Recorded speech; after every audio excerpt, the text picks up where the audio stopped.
বন্ধুরা, তোমরা কেমন আছো? আশা করি তোমরা খুব ভালো আছো। আমিও খুব ভালো আছি। আজকে তোমাদের আমি পেঁয়াজকলি আলু ঝাল করে দেখাচ্ছি। আমি পেঁয়াজকলি নিয়ে নিয়েছি, দেখো এই যে পেঁয়াজকলি আছে, আলু আছে। আর এটা ঝাল করার জন্য আমার টমেটো নিয়েছি। টমেটো কিন্তু দুটো আছে। একটু টক টক করে করলে আর একটু ঝাল টক মিক্স করে যদি রান্নাটা করা যায় দারুণ খেতে লাগে বন্ধুরা। এর মধ্যে ধনে পাতা দেবো, কাঁচা লঙ্কা আর সাদা সর্ষে। আর মশলা বাটবো কি দেখে নাও, আমি সর্ষে, ধনে পাতা আর কাঁচা লঙ্কা আমি বাটবো, আর টমেটোটা আমি পরে দেবো। চলো বন্ধুরা, মশলাটা বেটে নিই, তারপর আমি রেসিপিটা শুরু করছি। বন্ধুরা দেখো, পেঁয়াজকলি আলু ঝাল করার জন্য আমি সর্ষে, কাঁচা লঙ্কা, ধনে পাতা একসাথে বেটে নিচ্ছি। আর যে টমেটোটা আছে ওটা আমি পরে দেবো। টমেটোর পরিমাণ একটু বেশি দেবে, দেখবে খেতে কিন্তু দুর্দান্ত লাগে। পেঁয়াজকলি আলু ঝালের মধ্যে একটু ঝাল ঝাল হবে, একটু টক টক হবে, খেতে খুবই ভালো লাগবে।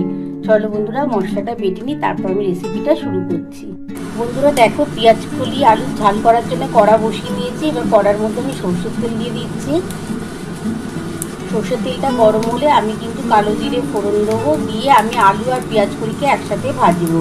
বন্ধুরা দেখো, আমার কিন্তু পেঁয়াজকলি আলু ঝাল করার জন্য মশলা বেটে নিয়েছি। তোমরা তো দেখেই নিয়েছো কি মশলা বেটেছি।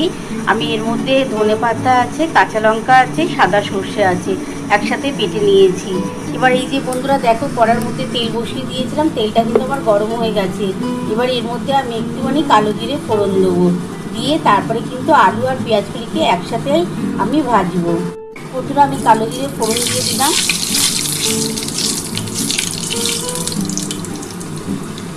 এবার আমি আলু আর পেঁয়াজকলিকে একসাথে দিয়ে দেবো।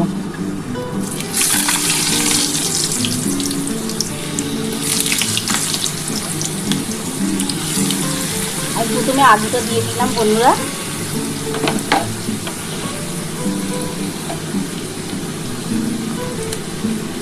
তারপরে আমি পেঁয়াজকলিটা দেবো।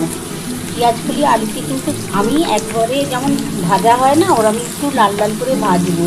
তারপরে কিন্তু আমি তার মধ্যে নুন, হলুদ যা দেওয়ার একটুখানি মিষ্টি আমি দেবো। আমি কাঁচা লঙ্কা দিয়ে করছি এটা, আর কিন্তু কোনো ঝাল লঙ্কার গুঁড়ো দেবো না বন্ধুরা। আর সর্ষে বাটা দিয়ে যখন একটু ভাজা ভাজা হয়ে যাবে তখন সর্ষে বাটা দিয়ে ওটাকে কষে নেবো। আর টমেটোটা তখনই দেবো আমি।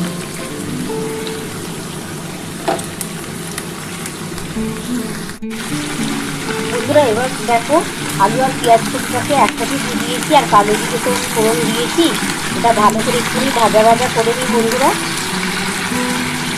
এর মধ্যে আমি নুন দেবো, হলুদ দেবো, আর অল্প একটু মিষ্টি দেবো, অল্প একটু চিনি দেবো, কিন্তু চিনিটা একটু পরে দেবো। আগে হলুদ আর একটুখানি নুন দেবো, দিয়ে এটা একটু লাল লাল করে ভাজা